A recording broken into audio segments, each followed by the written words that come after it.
تو ایک بار بیٹھی تھی اور آپ صلی اللہ علیہ وسلم سے کہنے لگی کہ بیٹا محمد مجھے پانی تو پلانا.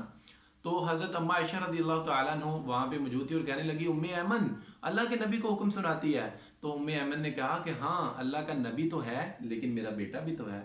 تو آپ صلی اللہ علیہ وسلم جلدی سے اٹھے اور پانی لیا اور کہنے لگے ہاں ہاں یہ میری والدہ ہے, یہ میری ماں ہے, میں ان کا بیٹا ہوں, یہ میری ماں ہے, میں ان کا بیٹا ہوں. اور اسی طرح آپ صلی اللہ علیہ وسلم نے اس خواہش کا اظہار کیا کہ کاش کہ میرے والدین زندہ ہوتے اور دیکھتے میں ان کی کیسی خدمت کرتا. کیونکہ آپ صلی اللہ علیہ وسلم کی پیدائش سے پہلے آپ کے والد محترم اللہ کو پیارے ہو گئے تھے, اور جب آپ کی عمر غالباً 6 یا 7 سال تھی تو آپ کی والدہ بھی اللہ کو پیاری ہو گئی. تو آپ صلی اللہ علیہ وسلم نے اس خواہش کا اظہار کیا کہ کاش کہ میرے والدین زندہ ہوتے, اور نہیں تو میری ماں تو زندہ ہوتی, دیکھتی میں اس کی کیسی خدمت کرتا. میں عشاء کی نماز کے مصلی پہ ہوتا اور ادھر سے میری ماں مجھے آواز دیتی بیٹا محمد, تو میں ماں کے لیے نماز توڑ دیتا. میں کہتا لبیک یا اماں, پہلے آپ کی بات سنوں گا بعد میں نماز پڑھوں گا. اسی طرح حضرت اویس کرنی رضی اللہ تعالیٰ عنہ بہت زیادہ اللہ نے ان کو خدمت اور عزت سے نوازا ہے. کیوں؟ کیونکہ انہوں نے اپنی ماں کی بہت زیادہ خدمت کی ہے.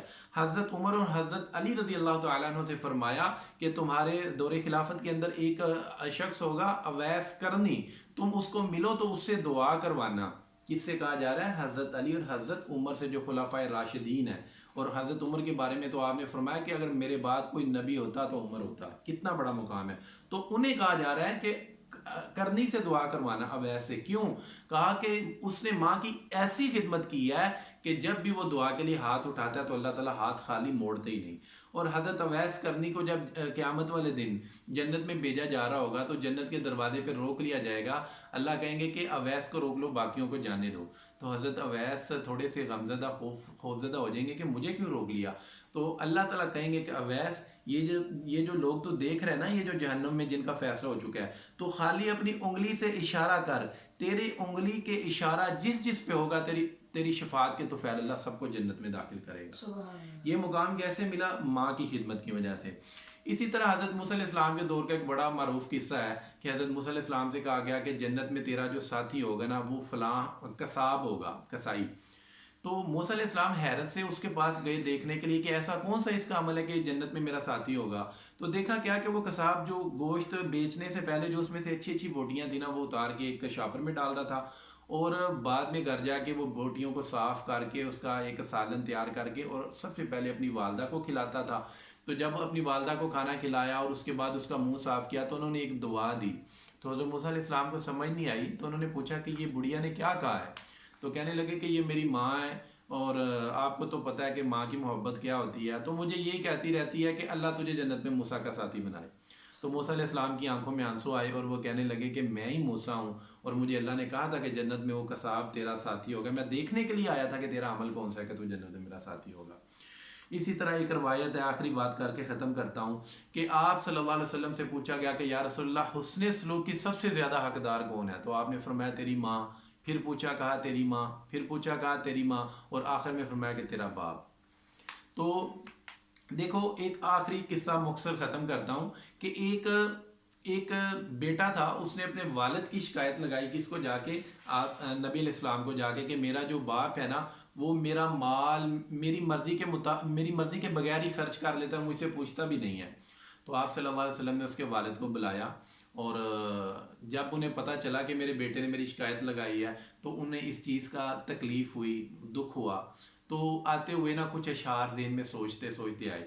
تو جیسے یہ آپ صلی اللہ علیہ وسلم کی خدمت میں حاضر ہوئے تو جبریل آگے اور انہوں نے کہا کہ یا رسول اللہ پاک فرما رہے ہیں کہ آپ اس کا مدعا بعد میں سننا, پہلے اس سے کہو کہ وہ جو شعر اس نے اپنے ذہن میں سوچی ہے نا وہ آپ کو سنائے.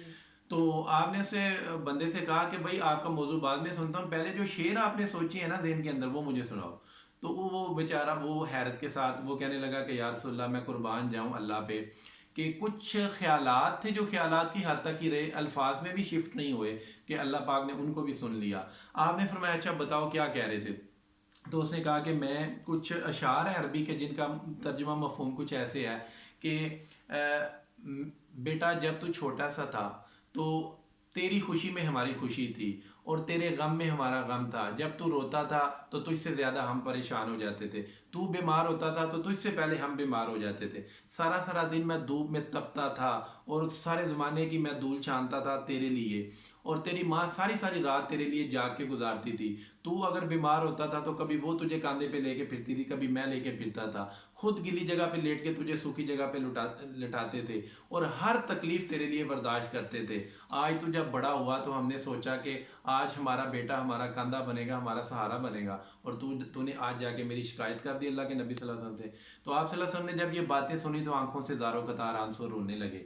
آپ نے اس لڑکے کو یہاں سے گریبان سے پکڑ کے جھٹکا دیا اور کھینچا اور کہا کہ سن, تو اور تیرا سارا مال اسباب سب کچھ تیرے باپ کا ہے, وہ جو چاہے جب چاہے اپنی مرضی سے خرچ کر سکتا ہے.